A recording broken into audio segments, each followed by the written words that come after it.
I think, the assumption we have from historical demonization of African belief system is that African culture is so disabling.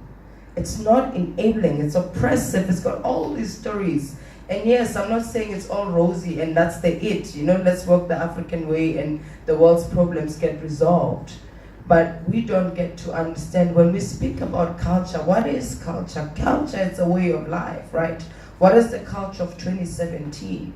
So when we speak about African culture, we're speaking about a culture of what is the culture of 2017? What are the needs of the people of 2017 moving forward into the future? And what is it asking of us? Then we get into traditions, because those are the principles and those are the values that help us navigate the culture.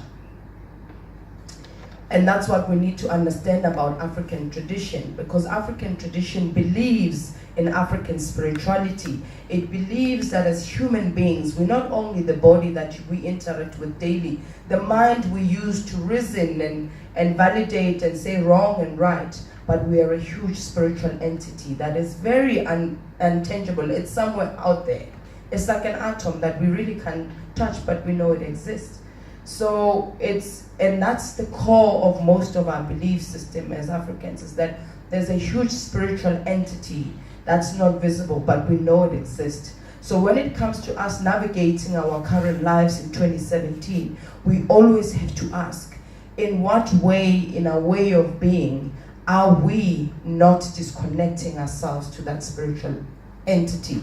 And what's interesting is that African belief systems have evolved, because the assumption a lot is that African culture is so primitive, it's so 1800s, it's so BC, but it has not been like that, because you find people practicing their African belief systems within modern religions.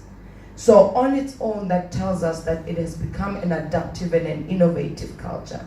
The default of our cultural systems is that they have not been written down. They have not been documented, so they have been passed from one generation to the other orally.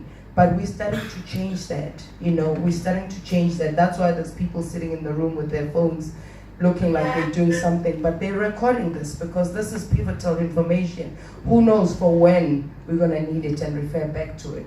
So as I'm standing here, I don't speak as an expert. I don't believe when you're working with a spiritual entity, you can call yourself an expert, because spirit never, like everything changes all the time in that world.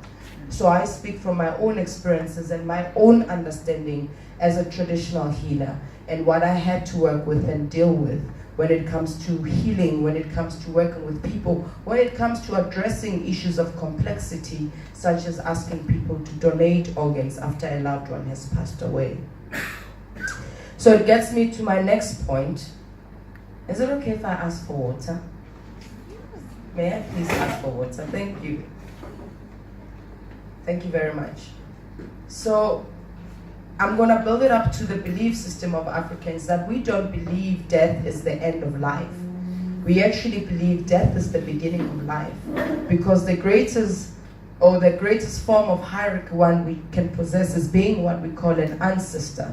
Because we believe that when people pass away, so we don't call them dead people, we call them people the body is asleep, but the spirit goes on to live on the other side, whether it goes back to God or the divine or the universe or Allah or Mudimu or Velngang or Nkulunkulu, whatever that space is for you, we believe it goes back and reconnects with that ether. And we believe because it's with that ether, therefore it's got the power to help us facilitate our lives. So it is with creator energy, therefore we work with it to create things in our lives. So whatever we do, we need to make sure that when the body transitions, that it is no more, and the spirit needs to live on the other side, that we do whatever that is necessary to help that transition be smooth. Again, just because you don't believe in it doesn't mean it doesn't exist. So whether you believe me or you don't, doesn't mean it's not there.